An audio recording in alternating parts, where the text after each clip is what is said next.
प्यारे दोस्तों, मैं Ratnabhushan, friend motivator and guide to IAS aspirant, international motivational speaker, leadership trainer, CEO coach, political strategist and policy adviser.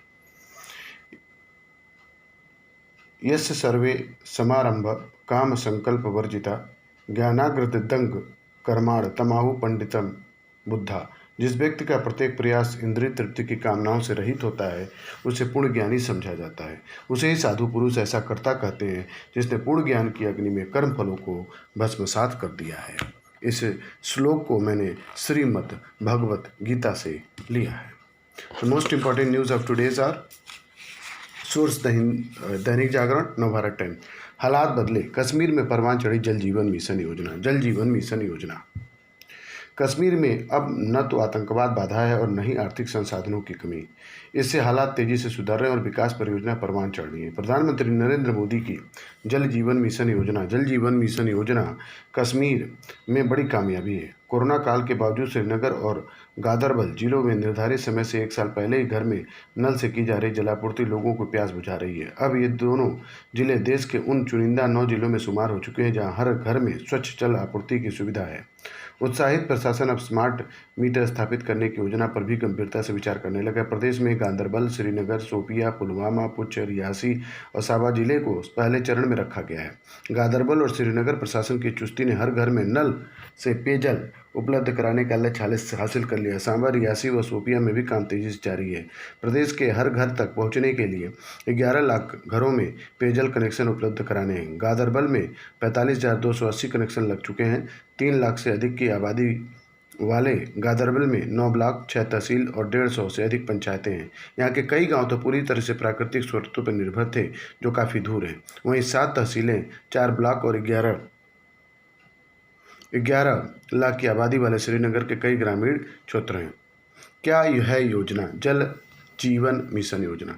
जल जीवन mission योजना प्रधानमंत्री नरेंद्र मोदी ने अगस्त 2019 में देश के हर घर में स्वच्छ पेयजल आपूर्ति को सुनिश्चित बनाने और लोगों को पानी के सदुपयोग के प्रति जागरूक बनाने के लिए शुरू किया था। प्रदेश के हर घर में जल से पेयजल उपलब्ध कराने के लिए दिसंबर 2022 की समय सीमा तय की गई है। तीनों चरणों में पूरी होने वाली परियोजना का पहला चरण अगले वर्ष जून में पूरा हो रहा है।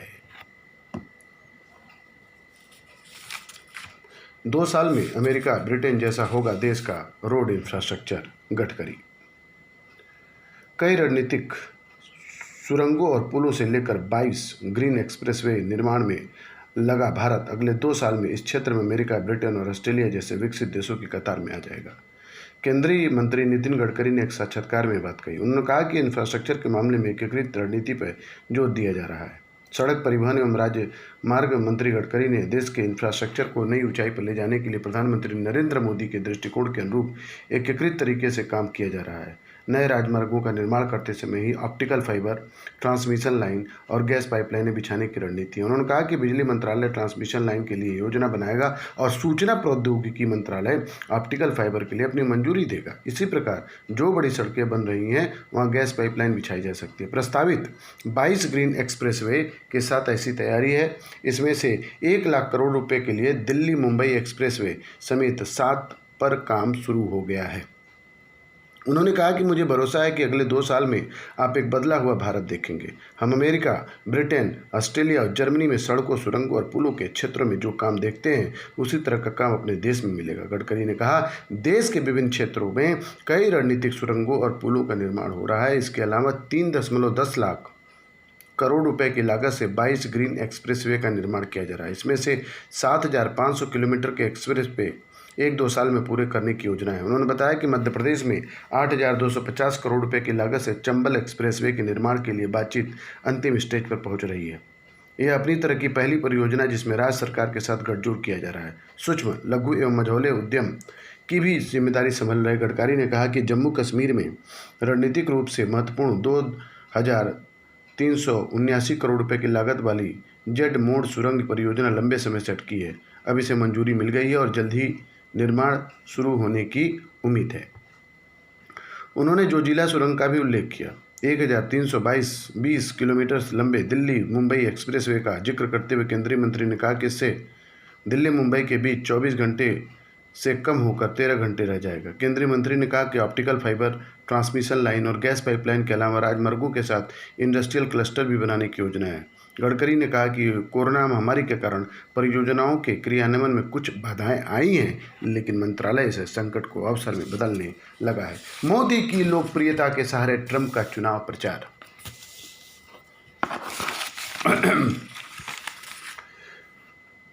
ट्रंप कैंपेन द्वारा जारी पहले वीडियो में दिखे नमो।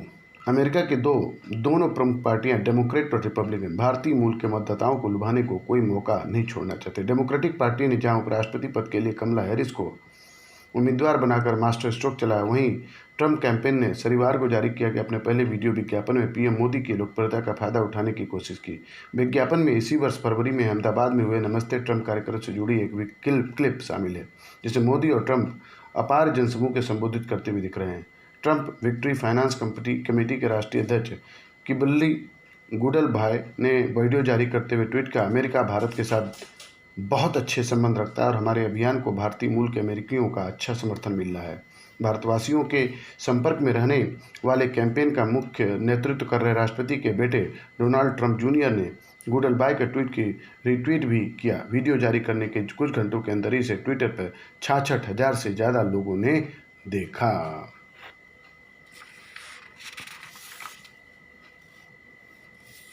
राष्ट्रपति Trump porn actress stormy Daniels को देंगे 33 लाख रुपए।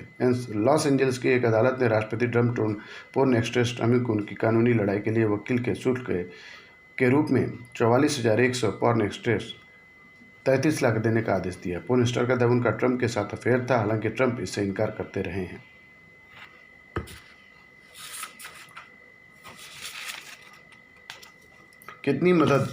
कितनी मददगार होगी एनआरए? कितनी मददगार होगी एनआरए? नेशनल रिक्रूटमेंट एजेंसी के गठन के साथ ही देश में अब सरकारी नौकरी के लिए अलग अलग फार्म भरने या ढेर सारी परीक्षाएं देने की जरूरत नहीं होगी। ऐसे में सवाल ये है कि क्या एनआरए सरकारी नौकरियों में भर्ती के लिए होने वाली परीक्षाओं की युवा के सामने वाली दिक्कतों को आसान कर देगी? क्या यह स्टूडेंट के लिए उतनी ही मददगार होगी जैसा सरकार ने दावा किया है? इस एजेंसी के गठन का दूरगामी असर क्या होगा? एनआरए क्या है?